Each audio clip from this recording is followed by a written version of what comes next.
à tous, je suis ravie de vous retrouver aujourd'hui pour ce live pour les femmes après l'épuisement, le burn-out, comment dissiper vos doutes. Alors pour ceux et celles qui ne me connaissent pas, je suis Laurence G. J'ai vécu l'ennui, la pression, la surcharge et le burn-out après 6 années de souffrance au travail et des habitudes aussi que j'avais dans ma vie personnelle qui m'ont mené au burn-out. Je l'ai transcendé. Et j'accompagne maintenant les femmes après l'épuisement, le burn-out, à trouver leur nouvelle énergie et reprendre confiance en elles. Alors donc aujourd'hui, un live sur comment dissiper vos doutes après le burn-out, femmes après le burn-out. Donc le doute amène des difficultés et des sentiments négatifs parfois quand le doute se maintient. Bonjour à la personne qui vient de se connecter, je suis ravie de t'accueillir ou de vous accueillir. Tu ou vous pouvez me laisser un message, un commentaire dans le live. Donc je disais que le doute amène des difficultés. Ah bonjour Gwenola, comment vas-tu? Je vais bien, merci, et toi? Bon, les énergies ont été un peu fortes là depuis un mois, donc il faut vivre le processus, traverser. Oui, je ne suis pas infaillible, je suis humaine comme vous, évidemment. Et toi, comment vas-tu Gwenola? Ça va mieux? Ah, bonjour à la deuxième personne qui vient de se connecter. Ravie de t'accueillir ou de vous accueillir. Vous pouvez me laisser un petit mot en commentaire si vous avez envie ou si tu as envie. Donc je disais Ah, il y a 3 personnes maintenant. Ravie d'accueillir la 3e personne. Un petit peu mieux, merci. Bon, je suis contente pour toi, pour vous, Gwenola. Alors, donc je disais que le doute peut amener des difficultés, des sentiments un peu négatifs, un peu plus difficiles, comme par exemple l'insécurité, la frustration, et on perd un peu confiance parce qu'on est dans ce doute. Alors comprendre ce doute me semble essentiel. Donc le doute est un sentiment naturel. On doute toutes et tous à un moment donné dans notre vie, ou à des moments dans notre vie, c'est normal. C'est un processus de vie, de douter, de s'interroger. Il m'arrive aussi à moi parfois de douter dans certains nouveaux projets, quand je dois lancer quelque chose de nouveau. Ah, coucou Mélissa, je suis ravie de t'accueillir. Comment vas-tu? Mélissa devient fidèle avec nous, avec Gwenola. Merci Mélissa d'être avec nous. Alors, Gwenola, encore un petit problème avec mon nez et mon petit aussi, mais on se remet tout doucement. Et c'est petit à petit que ça va se dégager, s'arranger Gwenola. Donc je disais voilà, on doute, alors moi aussi il m'arrive de douter dans certains projets et il nous arrive toutes et tous de douter, sauf que quand le doute devient vraiment quelque chose qui est récurrent, ça peut être difficile à vivre de rester avec ces doutes qui s'installent en vous. Alors par exemple, ces doutes vous empêchent d'atteindre des objectifs ou des choses que vous vouliez faire, car vous avez peur de ne pas réussir à faire ça, ou vous ne vous sentez pas capable de faire ci ou ça. Donc ça vous met dans cette situation où je ne sais pas trop qu'est-ce que je vais faire, je suis dans le doute, j'hésite.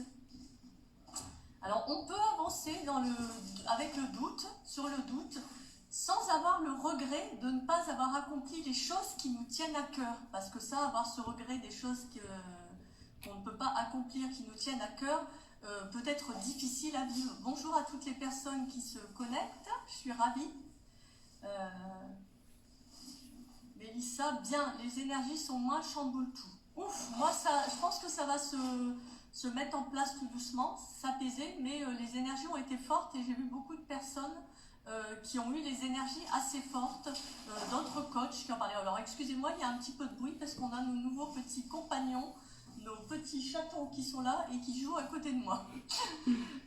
Voilà, donc, alors est-ce qu'il vous arrive ou vous est déjà arrivé d'avoir peur de faire ou vous ne vous sentez pas capable de faire ci ou ça, telle action, telle chose que vous aimeriez faire? Dites-moi, mettez-moi un pouce en commentaire si ça vous arrive. Alors, je vais vous proposer 2 clés. Donc, première clé, pour avancer un peu face à ce doute, que ça vous amène, ça vous fasse avancer dans votre cheminement face au doute, si toutefois vous le vivez. Première chose, identifier les doutes et leur origine. Ah, avec Gwenola, donc pouce, c'est plus peur de faire ou tu ne te sens pas capable, ou les deux? Si tu peux me dire pour que je situe un peu comment tu ressens les choses.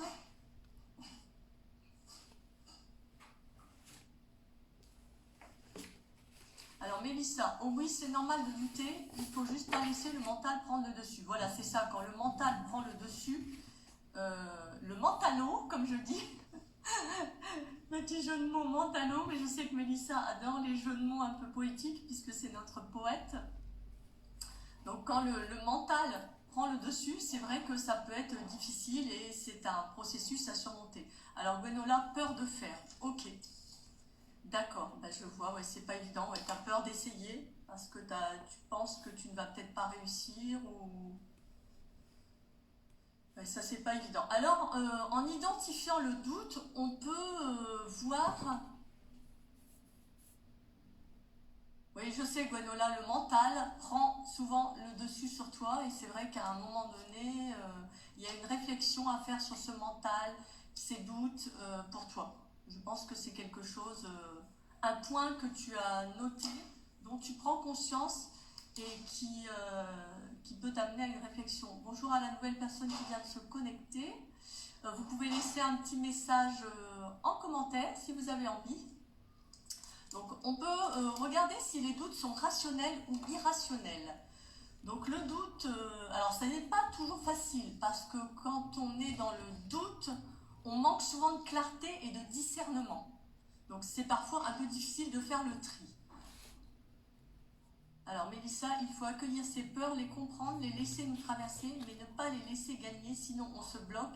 Et bien souvent, c'est dommage de passer à côté de certaines choses dont on est largement capable. Oui, ben on le sait Mélissa, on en est témoin, on a vécu ces périodes-là. Et à un moment donné, on a choisi, on a trouvé des moyens de surpasser tout ça pour pouvoir être plus heureuse, plus détendue et vivre les choses qu'on avait envie de vivre. Donc, il y a les doutes, le doute raisonnable. Alors, Gwenola, oui, c'est ça. J'ose toujours pas trop sortir parce que je me dis que je vais faire des crises et que je ne saurais pas gérer. Donc, du coup, je ne sors pas. Oui, ben, je sais, tu as de l'anxiété en boucle et ça, c'est difficile, oui. Il y a un travail, oui, tu as tout un travail à faire sur beaucoup d'éléments. Donc, c'est déjà beaucoup. Tu as la prise de conscience, c'est déjà... bravo, je te dis bravo d'avoir ces prises de conscience, parce que comme tu le sais, Gwenola, moi je suis beaucoup dans la valorisation avec vous et avec mes accompagnants, mes accompagnés. Donc quand le doute est raisonnable, c'est parce qu'on se rend compte qu'on essaye de faire quelque chose qui est au-dessus de nos capacités. Alors nos capacités physiques, intellectuelles, par exemple moi, je sais que je ne vais pas pouvoir me lancer dans un problème de maths trop pointu. Ou que je ne vais pas pouvoir faire quelque chose qui demande beaucoup de force parce que je suis d'une constitution assez fine, donc je ne pourrai pas me lancer dans quelque chose qui demande énormément de force ou alors le faire avec des personnes qui vont m'aider. Donc c'est un peu évaluer, est-ce que c'est un doute rationnel ou pas? On me demande de porter un meuble énorme, peut-être que je vais le porter avec 2 personnes parce que je suis d'une constitution assez fine. Pas très athlétique. Ou par exemple, ben, si je dois me lancer dans un problème de maths, peut-être que je vais trouver quelqu'un pour m'aider, si je dois aider un de mes enfants. Ou peut-être que je vais faire des recherches, ou que je vais demander à des personnes que je connais autour de moi qui ont ces capacités plus développées que moi. Mélissa, on est des winners Malolo, je te remercie. Mélissa, elle me valorise. Avoir des bons outils est essentiel et merci à toi de les partager et de nous aider. Ah, j'en suis tellement ravie, Mélissa. Donc voilà. Alors si le doute est déraisonnable, en fait, on va se dire par exemple, j'ai déjà fait une tâche similaire, donc peut-être que je peux y arriver. Si j'ai déjà fait une fois, je peux peut-être y arriver. Et le refaire petit à petit, suite à votre burn-out ou votre mal-être, à votre rythme et peut-être avec de l'aide, comme je vous disais. Parce qu'il y a des choses qui ne sont pas impossibles. Alors Gwenola, par contre, à côté de ça, je me suis lancée dans l'école à la maison pour mon fils, alors que c'est pas simple tous les jours. Pour ça, je te dis vraiment bravo, Gwenola, parce que tu vois, c'est un défi que tu relèves et que tu relèves avec réussite, puisque tu as été contrôlée, tu m'avais